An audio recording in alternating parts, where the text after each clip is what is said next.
It made me think more about purpose, goals, and the importance of knowing that life can be short, and that we have to use the time that we're given to be purposeful and impactful in the lives of others. A community where every child is literate, feels valued, and can realize their God-given potential. That's the vision of Arise to Read in our city of Memphis. Hi, and welcome to Mid-South Viewpoint here on Bott Radio Network. Today we have the pleasure and absolute privilege to have Dr. Latanya Mouzan, who is the executive director, the new executive director for Arise to Read. Latanya, it's good to see you. Well, it's good to be seen, and the pleasure is all mine.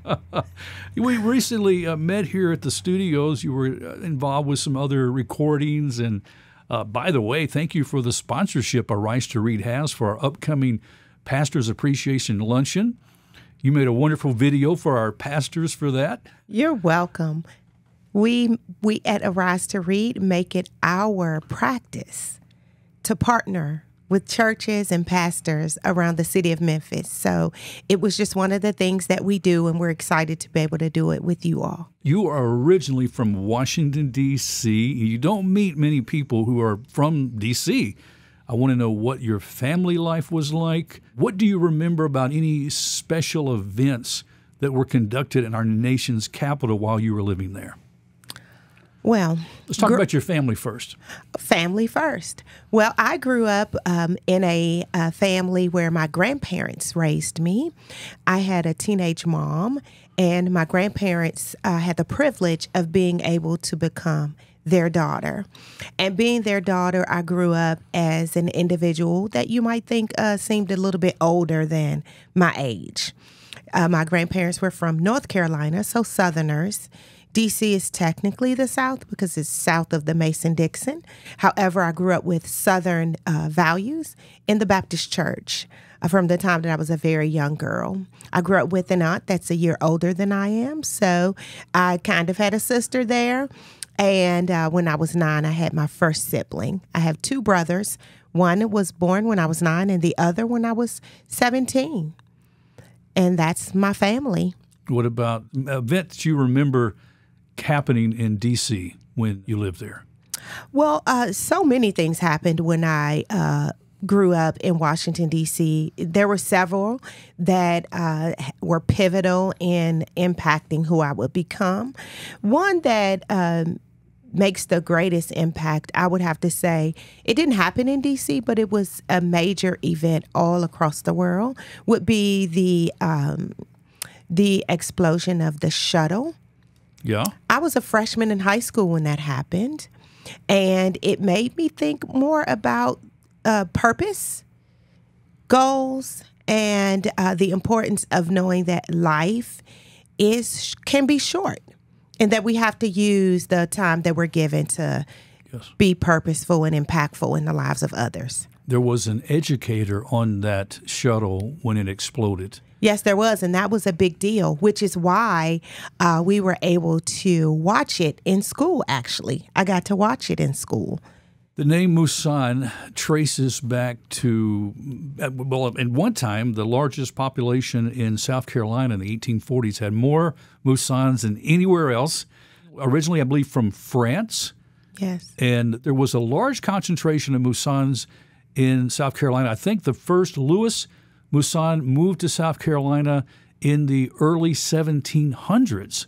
Your name has a long-standing here in the United States. It definitely does, and I take pride in that. That is my father's name, and he is definitely from South Carolina. In fact, Sumter is where my father hails, and we still have family there today. Growing up, I knew of a church. I had a neighbor who was from Kingstree, South Carolina, another small town there, and she would get the newspaper regularly. And in that newspaper, there was a church, and it was called Mouzan Bethel. And every time I would see it, it gave me pride and joy to know that my family has a mark there and that it was a long history. Long history. Long history. I love that. Do you remember the first book that you read all by yourself? I do not, because I was a reader before I ever went to school. Okay. And I think that's partly because as a young person of a teen mom, I spent quite a bit of time in New York with my aunt, my paternal aunt. And she had children who were older than I was. And I think they must have taught me to read, but I don't recall that. I just know when I went to school, I could already read, and my kindergarten teacher would let me read to the other students. Oh, that's great. So do you remember the teacher who influenced you most? Yes, I do. Her name is Glennis Powell. She was my teacher in 6th grade, and there was a level of confidence and I'll say confidence that she had in the way she walked, in the way she talked, and in the way she multiplied herself in her students. She was very caring, supportive, and nothing rattled her, which made her very forgiving. And she is the one that I think upon when I look back at my informative years in school. You know, it was in 6th grade for me, too, that I remember Mrs. McNair, because it was right at that time, it was the first year of busing here in our city. Oh. First time we were integrated with black and white students in the classroom. Mm-hmm. And I never will forget the first day of classroom. She set the tone right away. She said, we're going to get along, and we're going to work together, and we're going to love each other. It was really a fantastic school year. I was kind of excited because I always wanted to have a black friend. Mm-hmm. So this was a new adventure. Right. And I made a lot of new friends. But she in the classroom helped set the tone for what was a very controversial time in history. Absolutely. One of the things that I always understood as an educator, as a classroom teacher, is that the students will meet the expectations that we set. So I definitely applaud her for being able to say, we are going to get along, because that wasn't the message that several students, I'm sure in your class, were receiving from home. Yeah. And as an educator, we have great power and influence on students. And it was always my goal as a classroom teacher to positively influence my students, to build confidence and self-efficacy, and the ability to be like a family. Mm-hmm.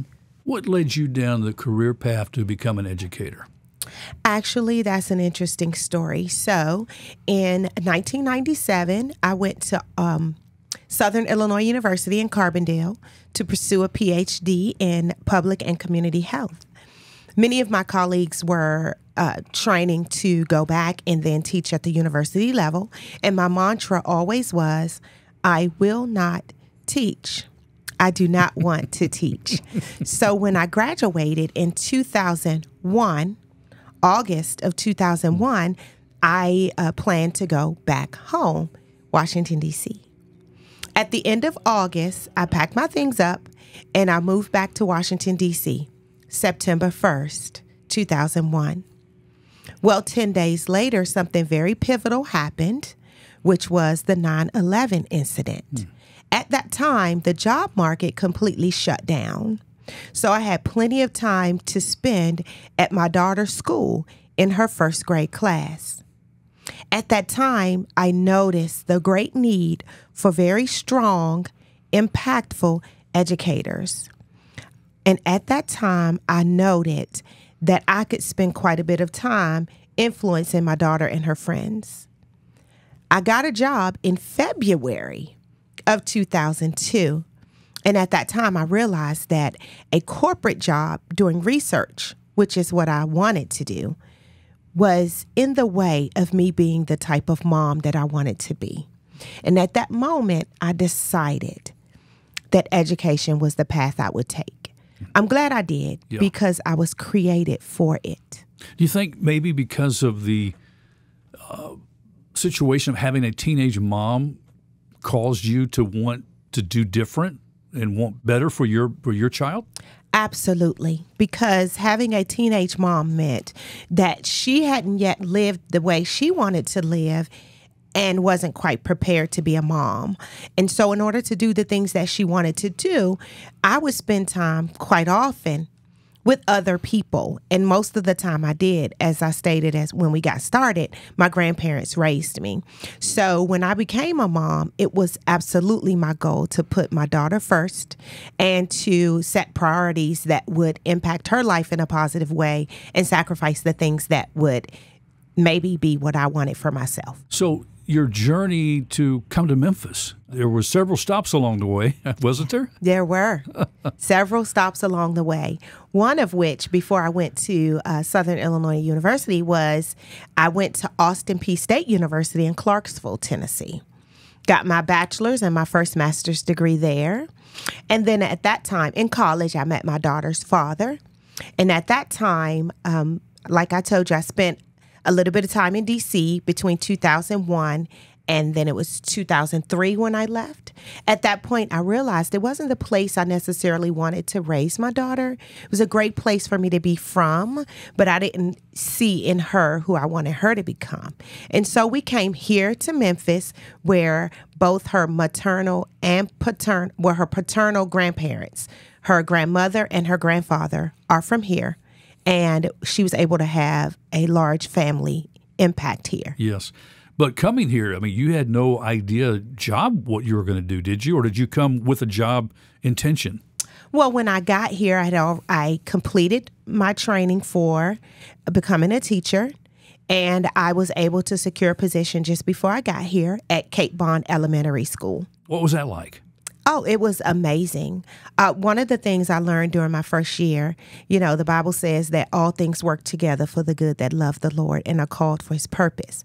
Well, when I got here, I was a second grade teacher, and I learned very quickly that second graders were quite small for me. But I enjoyed they like to hug and they like to please. So I enjoyed their size for that reason, but I knew that I was called to teach older kids.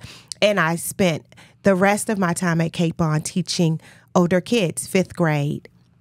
Yeah. It was wonderful. And now those 5th graders that first group of 5th graders are 28 years old. Oh, they're moving on. They are.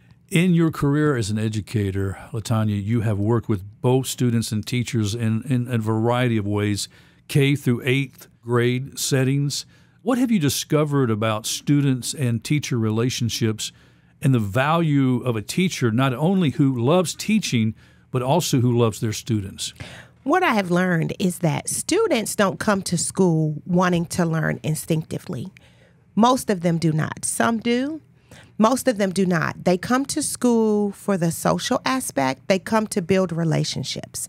And so most students, what I have learned, they believe that if you care about me, then I will care about what you have to offer me. So what I have learned is that the most important thing in education is relationship. And if teachers, administrators, and any staff in a school are able to build relationships with children, children are able to succeed. Okay. Not only are they able to succeed, they thrive, and they want to be in that environment. And so I think the more adults understand the relationship aspect of education, the more successful they become. Yeah, I love that. How did you first hear about Arise to Read? I first heard about Arise to Read only last September, late September to early October.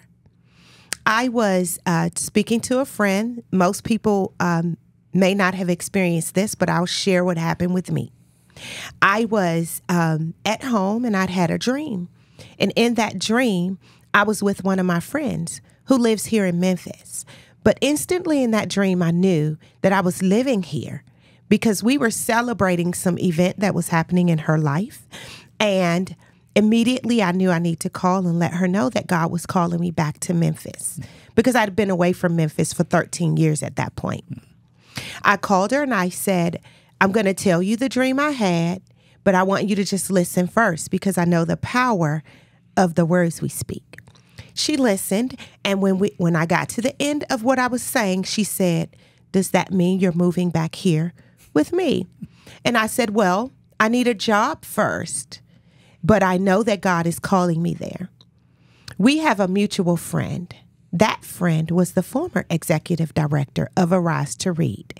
And she said, I know of a position that you'd be perfect for. She began to communicate with that mutual friend, who's Karen Vogelsang. And then Karen said to her, I think she'd be perfect. Karen connected me with Donna Gaines, the founder of Arise to Read. The founder of Arise to Read. We connected spiritually on our relationships with the Lord, which is the most important thing.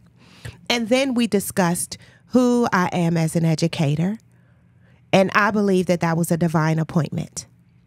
Wow. The rest is history. The rest is history. What does it mean becoming executive director for Arise to Read to you at this point in your life? At this point in my life, I recognized that God had been preparing me for it all along. After I was a teacher, I was also an assistant principal, and then I was the director of student services for a school district. So each aspect of the work that I've done has given me a skill or a characteristic needed to be successful at doing this work. The biggest one is being an individual who knows how to deal with people, who knows how to love people first, and who knows how to do everything even as unto the Lord. Yeah. So in preparation, God fully equipped me to do the work that I'm doing, to be able to communicate with principals and teachers, to also be able to communicate with businesses and organizations and individuals like yourself. Every day was a training ground, and I'm grateful for it. According to USA Today Ed Week, 86% of public schools are struggling to hire teachers. 35% of teachers are fairly likely to leave teaching in the next 2 years. And according to the U.S. Bureau of Labor Statistics, there will be over 109,000 openings for kindergarten and elementary school teachers each year projected over the decade. Now, I'm not expecting you to solve this teacher shortage crisis, but the statistics are alarming. Turnover rates are highest in the South, and turnover rates are 50% higher in Title I schools, which serve more low-income students. Turnover rates are also 70% higher for teachers in schools serving the largest concentrations of students of color. Mm-hmm. Does this create any unique challenges for Arise to Read? I would say that those statistics you read out would definitely come together to create a perfect storm for students who are not reading by third grade. Yeah. And as a result, it doesn't create a challenge for Arise to Read. It creates opportunities. It creates a plethora of opportunities for Arise to Read to partner with schools, to get in there, provide the support needed, and see the impact we're able to get year upon year. What we do know is that it does take a village. Anymore, a school teacher is not just a teacher, which is why the statistics you read are so high. Teachers are required to do more and more every day. We have kids coming to school who have trauma, who lack the basic needs, and they come to school needing to have those needs met.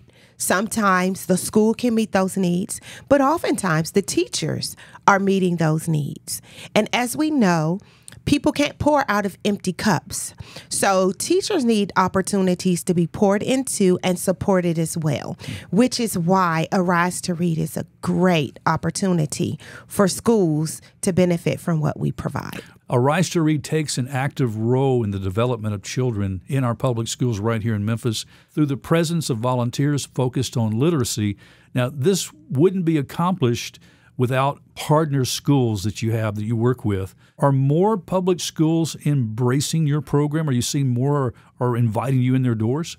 Absolutely. So Arise to Read is no longer going to door knocking saying, can we come in? Now they are knocking saying, we want to let you in. Please come. Right now, we have, I think, 4 schools that are on the waiting list.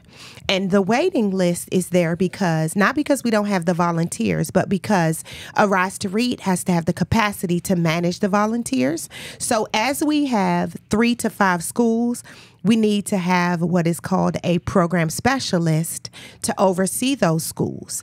Now, everyone else who works in the schools, what we call head coaches and coaches, those are our volunteers. Arise to Read has made it our practice to be virtually invisible within the school. And that only happens because we have those program specialists and the head coaches. Yeah. And in order to expand our reach within schools, we have to be able to hire those. And right now, we are fast and furiously getting started this year. And so as we complete the start of the year for all of our returning schools, then we will set our focus on those schools who have said, hey, come see about us. Come see about us. According to Barna Research, by the age of 9, a person's moral foundation are generally in place. Their fundamental perspective on truth, integrity, meaning, justice, morality, and ethics are formed early in life. Talk to us about A2R evangelism component that addresses this issue and how you do this through the public education. Okay, so I'm glad you asked about that because we don't often get to share about our evangelism piece, which is our Bible clubs. We partner with some schools and we have the Bible clubs that occur after school hours. And we're able to go into those partnering schools 1 hour a week. Which is legal, by the way. It is legal, by the way. We go in. I'm glad you mentioned that, too, because people will be very concerned. You know, they're always talking about the separation of church and state. Yeah. So we go in for an hour a week. There's a Bible lesson that takes place. There are activities that the children participate in. They learn about the Lord Jesus Christ, and they also learn how they can apply those values and those aspects of the Bible lesson to their own lives. They learn how to disciple their peers, and they learn how to love one another as Christ loved us. And that's able to happen because schools come alongside and they partner with us. Yes. What have been some of the residual results? Have you seen it impact their families? Absolutely. So I'll give you an example that I know of since I've only been here a short time. This past summer, we had our first annual summer camp for Bible clubs. It was a 2-week camp. And in that camp, the students learned 33 books of the Bible. They're able to recite them. They're able to talk about the birth of Christ. They're able to talk about the death of Christ. They learned several stories in the Old Testament as well as the New. And every day when they were being picked up, they wanted to share with their mom or dad what they learned that day. Oh, that's such a great opportunity, right? Yes, and from the first day to the last day, every student attended. Not one student stopped coming. Yeah. We talk about volunteers. What kind of experience or educational background does a volunteer need to have before becoming part of Arise to Read? We don't require any educational background per se. We require a loving heart. We require the desire to be trained, and we require the desire to follow the protocol. That's all we require.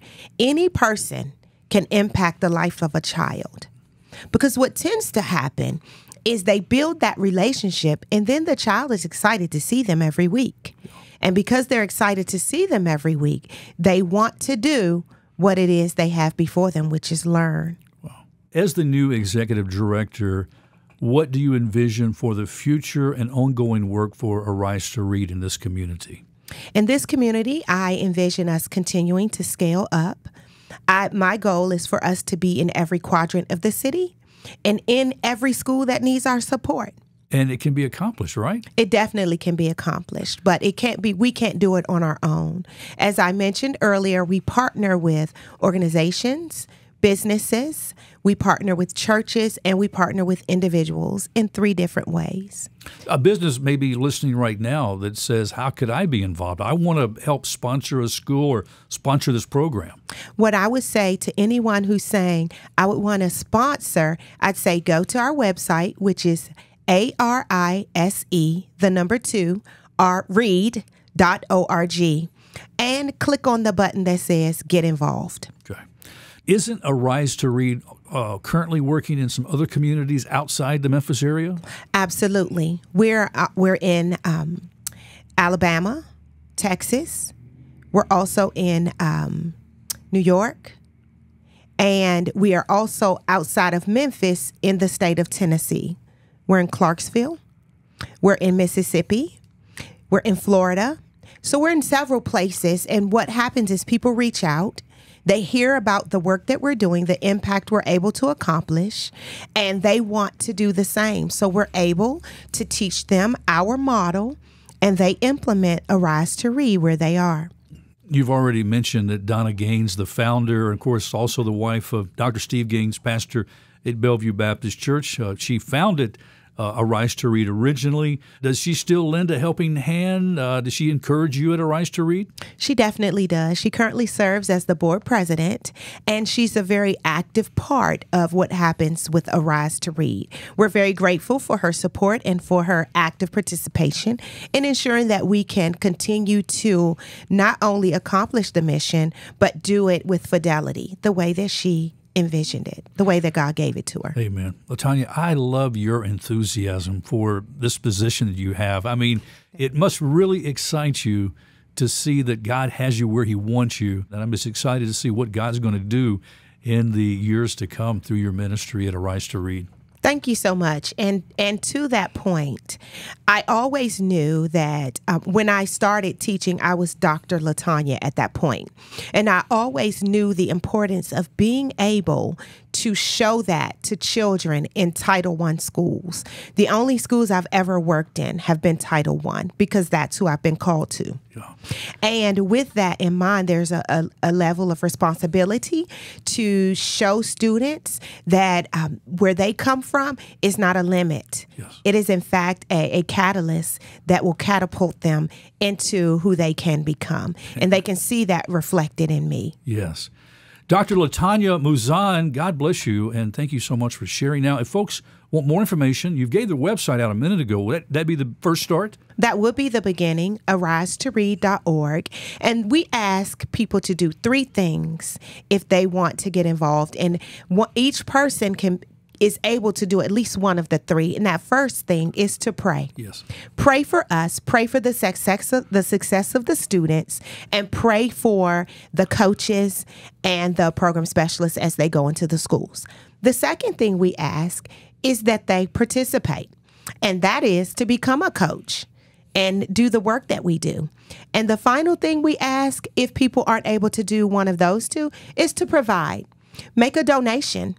Ensure that our work can continue, because we definitely know with the statistics that our students need the support. And volunteers only spend 1 hour a week. 1 hour per week. Yeah. That's a 30-minute session, 2 30-minute sessions in one day, 1 hour a week. That's all we ask. And friend, you can learn more by going to the website, arise2read.org to learn more. And we appreciate the work that Arise to Read is doing in our city and beyond. Thank you so much, Dr. Mouzan, for coming and sharing with us today. Thank you for having me. It's been my pleasure. Well, friends, that's all the time we have on this edition of Mid-South Viewpoint here on Bott Radio Network. Thanks for stopping by. I'm Byron Tyler, and we'll talk to you next time. Bye-bye.